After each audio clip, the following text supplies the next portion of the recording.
Au sommaire de cette édition en religion, la mission chrétienne Vie Abondante du prophète Anderson Tseli a organisé une veillée de prières d'évangélisation.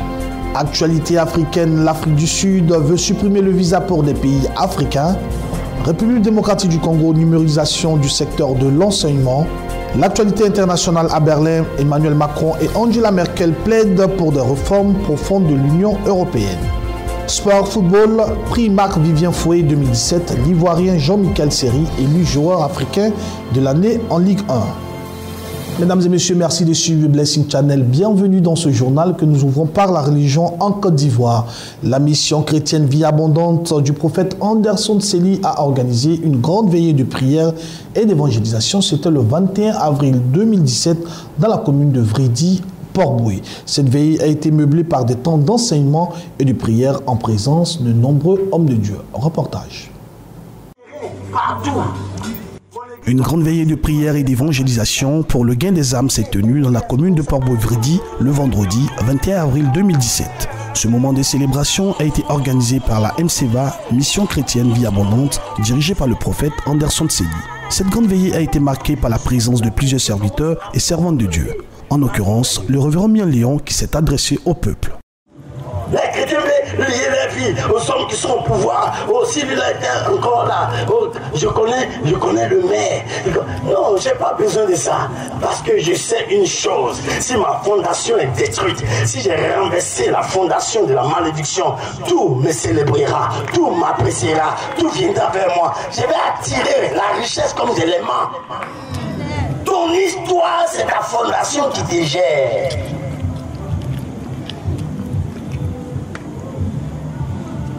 Vous n'avez pas vu la réussite de Joseph n'est pas cachée dans ses songes. La Bible nous dit, à la fin de sa vie, son père, en le bénissait, dit Joseph est le rejeton d'un arbre fertile. Il se sort d'un arbre qui pousse. Un arbre fertile, c'est pourquoi il a réussi. Ce n'est pas ses rêves. C'est sa fondation. Il sort d'Abraham, d'Isaac et de Jacob. Des fondations pures, des fondations éternelles, des fondations bénies, des fondations prospères, des fondations riches, des fondations qui traitent de l'or, de l'argent et des troupeaux. Lui, donc, il vient d'une fondation bénie. C'est ta fondation qui fait que toi, tu dors toujours dans le cours commun. Quelque part où tout le monde se lave, tu vois la douche est vert. Toi tu es là-bas. Tu fais quoi là-bas? Tu as quel problème? Qu'est-ce que tu t'as quitté là-bas? Ce soir, c'est ta dernière fois de pleurer. Ce soir, tu vas sortir de cette pauvreté, cette misère. Tu n'as pas été créé pour ça. Plusieurs serviteurs et servantes de Dieu se sont succédés sur le pupitre pour donner la nourriture spirituelle au peuple venu nombreux. Une occasion bien saisie par l'initiateur de ce programme, le prophète Anderson Tseli, pour se prononcer sur l'objet de cette évangélisation. Ce programme avait pour but d'annoncer Christ. Ce programme avait pour but de prêcher le royaume de Dieu. Ce programme avait pour but de racheter les âmes, d'amener les âmes perdues dans la maison d'Israël. Et donc, cela a été possible grâce au soutien de mes frères, grâce au soutien de mes amis. Je vais dire merci au Seigneur parce que je crois qu'avec cette veillée, il y a eu un plus encore qui s'est ajouté dans nos vies. Ce moment de célébration était pour la gloire du Tout-Puissant. Que Dieu vous bénisse. Nous restons toujours en Côte d'Ivoire en religion. L'église évangélique L'Arche de l'Alliance, dirigée par le révérend prophète Henri Konan du Ciel, a commémoré ses 4 années d'existence. Cette belle cérémonie s'est déroulée au siège de l'église située dans la commune de Angré, précisément à Cocody. Reportage. La Bible dit qu'il est doux et agréable pour les frères de demeurer ensemble, car c'est là où il envoie sa bénédiction. L'église évangélique L'Arche de l'Alliance, assise dans la commune de Cocody, Angré, et dirigée par le révérend prophète Henri Konan du Ciel, a très bien célébré l'Éternel à travers une belle cérémonie marquant la commémoration des 4 années d'existence de l'église. Moment de joie, de célébration et surtout de reconnaissance à l'Éternel, en témoignent les prestations.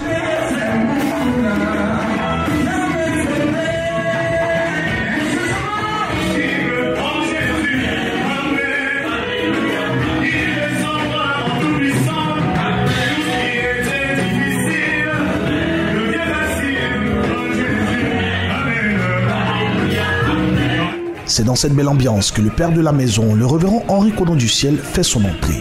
Et ce moment festif a été hautement relevé par la présence très remarquée du bishop Jean-François Komoué, père spirituel du révérend prophète Henri Konan du Ciel.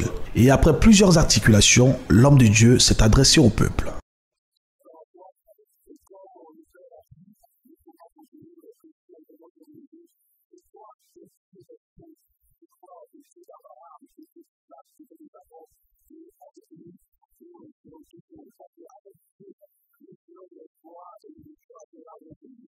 Place au bishop Jean-François Komoué qui, transporté dans une grande dimension avec le Saint-Esprit, a donné un message très fort.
Cette belle cérémonie s'est achevée par une tombola qui a fait plusieurs heureux pour la gloire du Tout-Puissant.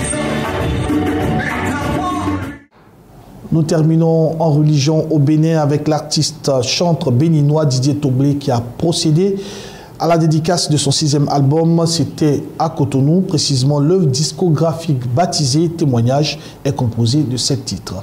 Avec Béni TV Bénin, revivons ensemble les temps forts de cette belle cérémonie.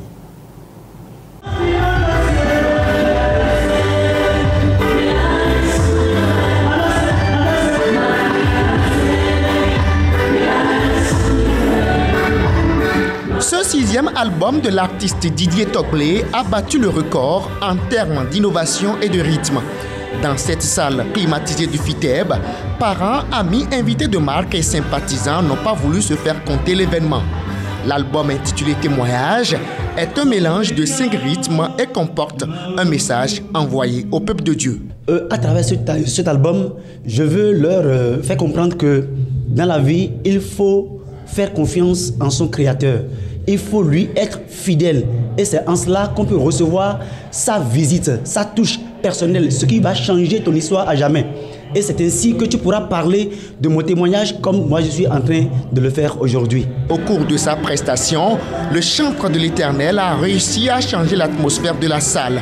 Sa venue sur scène a été précédée par différentes prestations d'artistes invités. Composé de 7 titres, l'album Témoignage a eu le soutien de certains invités de marque.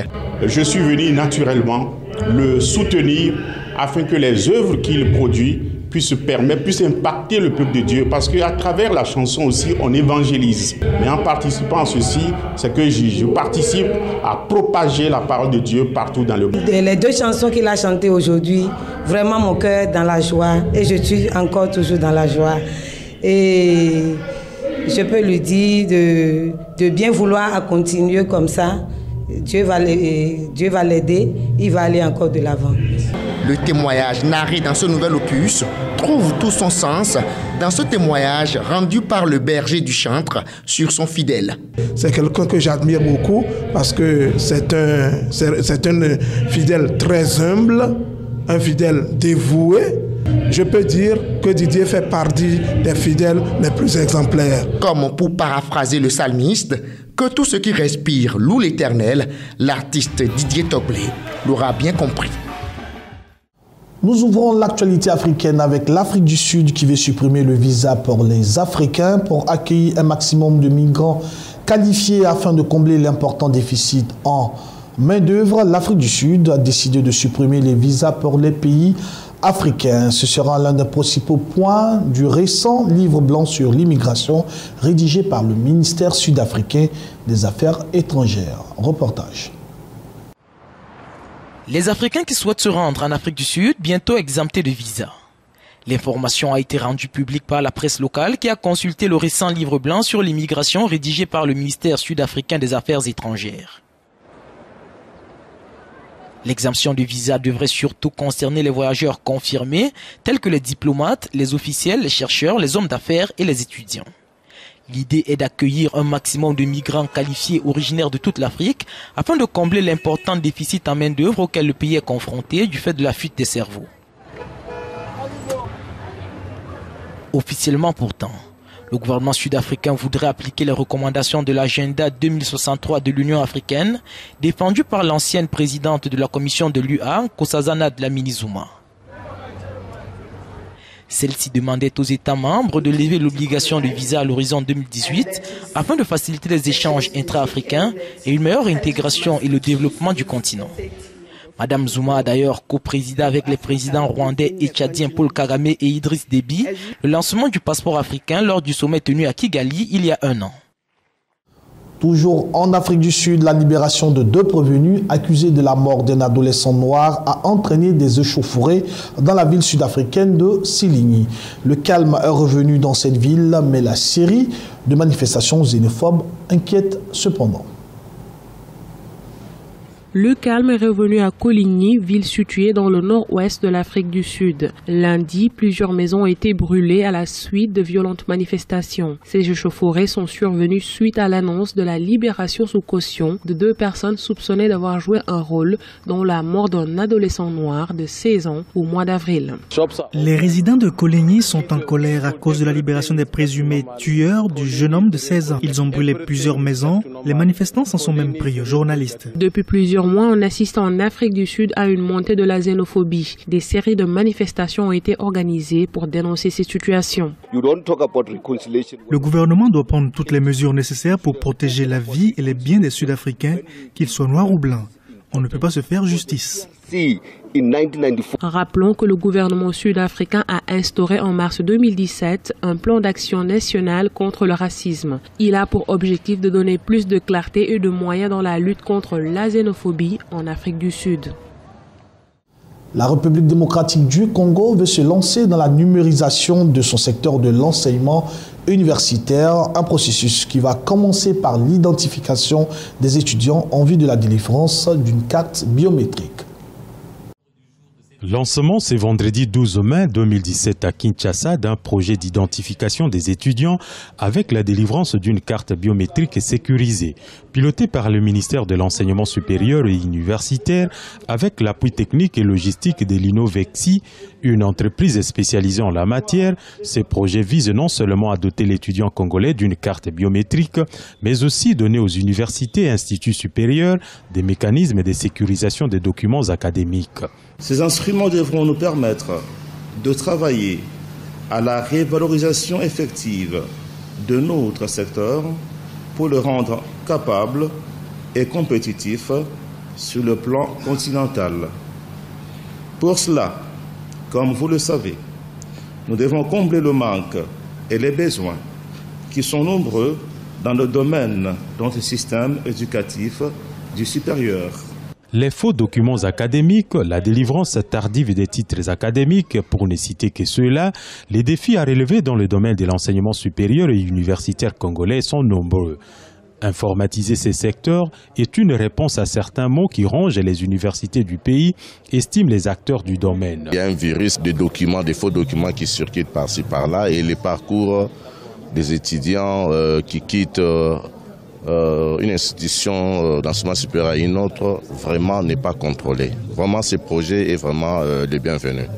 Ce projet est une volonté des autorités du pays de conduire les universités et établissements d'enseignement supérieur dans une gestion numérisée afin de les rendre compétitifs sur le continent. Malgré la diversité de ces établissements, la RDC n'est pas un bon élève en matière de qualité d'enseignement. En effet, aucun de ces établissements supérieurs ne se trouve dans le top 200 d'Afrique des grandes écoles et instituts du continent. Une situation attribuée en grande partie par la non-numérisation de ces secteurs. L'Éthiopie produit environ un quart du miel africain et est le premier producteur du continent. Ces variétés blanches, rouges ou jaunes aident à sortir des milliers de paysans misérables comme Alem de la pauvreté. Suivons ce reportage. Il y a encore quelques années, Alem n'était qu'un agriculteur pauvre d'Éthiopie. Mais aujourd'hui, il est un producteur de miel de renommée mondiale. Son succès pourrait en inspirer d'autres dans le pays. Pour améliorer la production dans le pays, il devrait y avoir des formations modernes pour les apiculteurs. S'il y avait un soutien financier et matériel aux agriculteurs, ça les encouragerait à se lancer complètement dans la production de miel. L'Éthiopie est le premier producteur de miel d'Afrique avec 50 000 tonnes chaque année. Mais ce volume pourrait être 10 fois supérieur. Actuellement, 800 tonnes seulement sont exportées, un point insuffisant pour se faire une place sur le marché international. S'il y a un bon niveau de production, alors le prix sera plus bas et le nombre de consommateurs augmentera. Cependant, la plupart du temps, la production est saisonnière, ce qui fait que les prix sont élevés. Une production saisonnière qui souffre aussi de la sécheresse et des faibles récoltes. Avec un effet pervers, la contrebande se développe pour éviter les taxes à l'exportation. La plupart du miel produit ici est emporté par les touristes, les locaux, le personnel des ambassades qui l'emmènent avec eux vers diverses destinations. On ne profite pas des bénéfices que devrait nous apporter la production de miel. Pour les apiculteurs, le miel n'est encore qu'une source de revenus secondaire. Avec des équipements dépassés, les rendements restent faibles. La ruée vers l'or liquide éthiopien devra donc attendre. L'actualité internationale à présent, le président français Emmanuel Macron s'est rendu en Allemagne, à Berlin, pour son premier déplacement officiel afin de s'entretenir avec la chancelière allemande Angela Merkel. Ils ont tous deux souligné la nécessité d'une nouvelle dynamique pour l'Europe.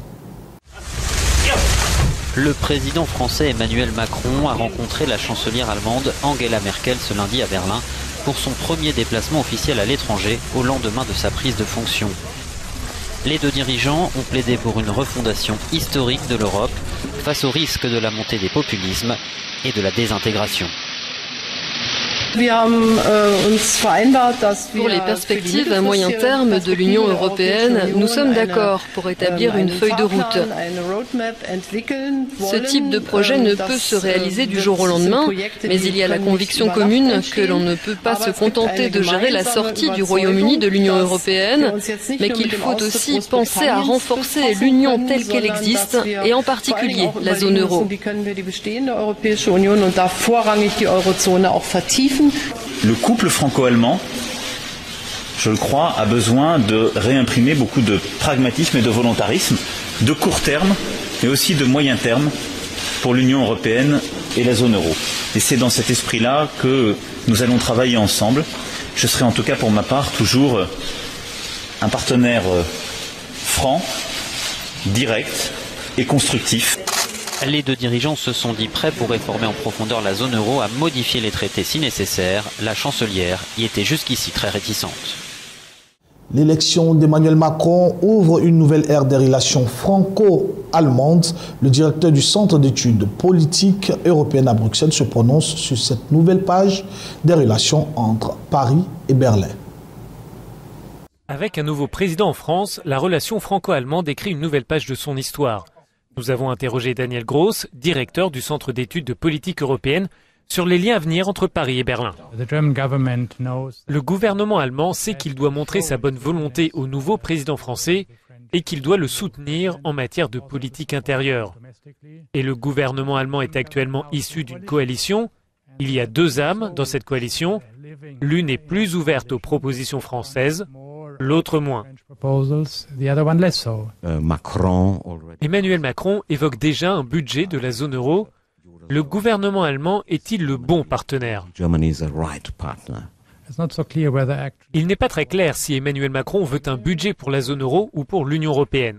Mais la plus grande difficulté n'est pas tant entre la France et l'Allemagne, parce qu'il y a un autre grand pays dans l'Union européenne, l'Italie, qui rencontre des difficultés fiscales, qui rencontre plus de problèmes fiscaux que la France. Donc, alors que la France et l'Allemagne pourraient parvenir à un accord, elles doivent d'une certaine façon entraîner l'Italie et cela pourrait être très très difficile. En matière de sécurité, comment l'Allemagne et la France, avec son nouveau président, vont travailler ensemble? La sécurité est en fait le dossier où un accord serait le plus facile à conclure, car ce n'est pas un domaine où l'Allemagne est en position de force et la France en position de faiblesse, c'est un petit peu l'inverse. La France est davantage moteur car elle a une longue tradition et elle détient des armes nucléaires. Nous restons toujours en Europe, en Allemagne précisément. Le SPD de Martin Schulz est en mauvaise posture. Le principal adversaire de CDU d'Angela Merkel a perdu d'importantes élections régionales qui constituaient des tests, y compris dans l'un de ses bâtiments traditionnels. Reportage. C'est une victoire de bon augure pour la CDU d'Angela Merkel. Les conservateurs ont remporté le scrutin régional en Rhénanie du Nord-Westphalie dimanche soir. Ils ont obtenu 33% des suffrages face aux sociodémocrates qu'ils devancent de presque 2 points dans ce qui est pourtant l'un de leurs bastions traditionnels. Pour le SPD, c'est un coup dur. Il n'avait jamais obtenu moins de 32% dans cette région depuis la fin de la Seconde Guerre mondiale. Le SPD a de quoi être inquiet sur les capacités de M. Schulz à devenir chancelier. Le train Schulz, comme il aime le dire, a maintenant déraillé pour la 3e fois. C'est la 3e défaite régionale et cette fois, c'est le plus grand des Länder. Ils doivent repenser leur stratégie. D'un autre côté, Mme Merkel est plus forte que jamais. Après l'effet Schulz dont parlaient les journaux lorsque le SPD a fait un bond de 10 points dans les sondages à l'annonce de sa candidature, le quotidien Bild titre désormais « La malédiction Schulz ». Je suis contente qu'il y ait du changement. C'était toujours un peu la même chose. Ça n'allait pas de l'avant. Il voulait faire quelque chose et finalement il renonçait. Il y a eu trop de déceptions. Il fallait qu'il y ait du changement de toute façon. Après l'échec d'hier et 2 autres défaites récentes dans d'autres régions, le SPD est en mauvaise posture pour déboulonner Angela Merkel le 24 septembre prochain. Au Portugal, le pape François a canonisé ce samedi 2 enfants de berger de Fatima, ville du centre du Portugal où la Vierge Marie serait apparue il y a 100 ans. Quelques 500 000 pèlerins étaient rassemblés pour la messe avec le pape. Plusieurs centaines de milliers de fidèles ont fait le déplacement.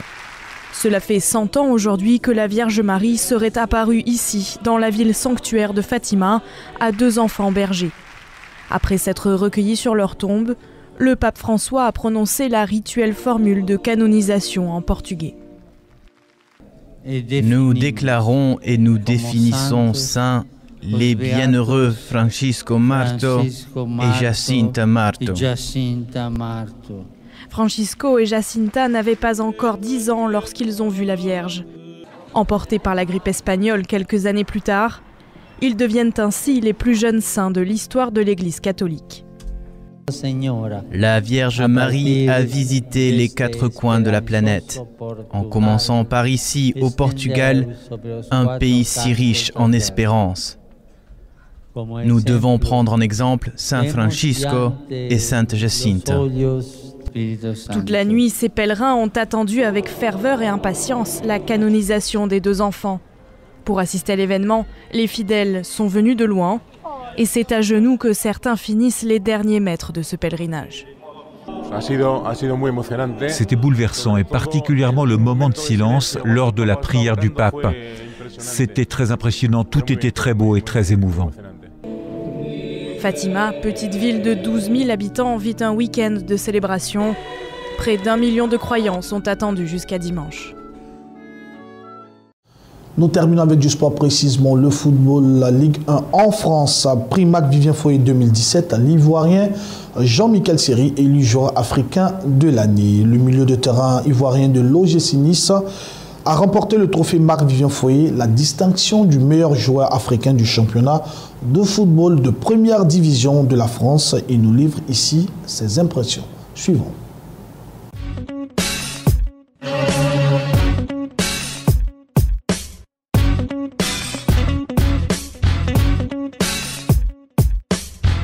Beaucoup de satisfaction parce que quand on est joueur, on aspire à gagner des trophées et des trophées individuels notamment, qui sont aussi importants pour pour la suite de la carrière.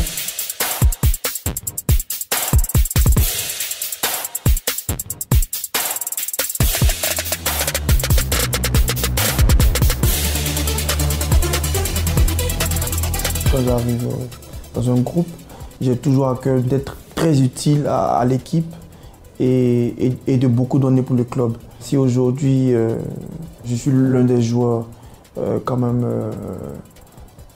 clés de cette saison, ça a été aussi par mon envie de bien faire. Et voilà, il y a eu du sérieux, il y a eu beaucoup de travail, beaucoup de sacrifices. Et aujourd'hui, voilà, nous sommes tous récompensés de par notre saison.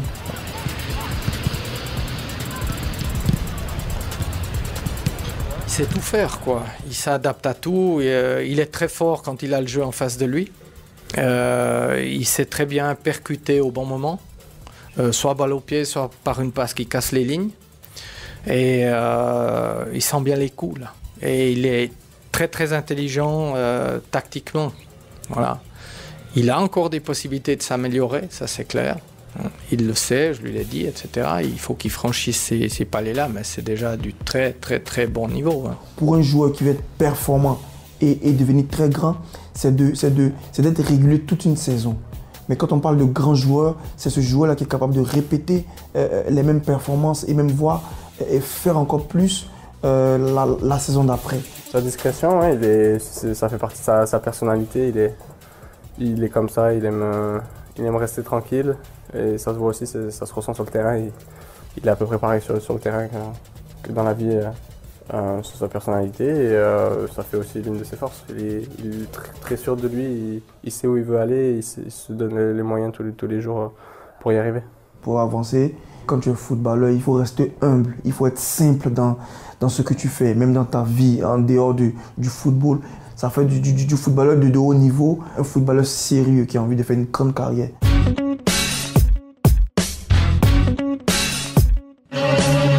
Non, je me disais une chose, j'ai envie de devenir comme ces grands joueurs qui aujourd'hui sont dans le haut niveau. Mais est-ce que je vais y arriver? Il faut que je me donne les moyens. Étant en Afrique, c'est vraiment difficile. Il faut que je me donne les moyens. Aujourd'hui, quand tu rentres en Europe, là en ce moment, oui, tu penses à faire un très bon parcours, à faire de très bonnes saisons. Et aujourd'hui, aspirer à devenir comme ces grands joueurs dont tu rêvais étant en Afrique. Mesdames et messieurs, merci d'avoir suivi ce journal préparé par l'ensemble de la rédaction de Béni TV. Bonne suite de programme sur le Blessing Channel. Dieu vous bénisse. À bientôt.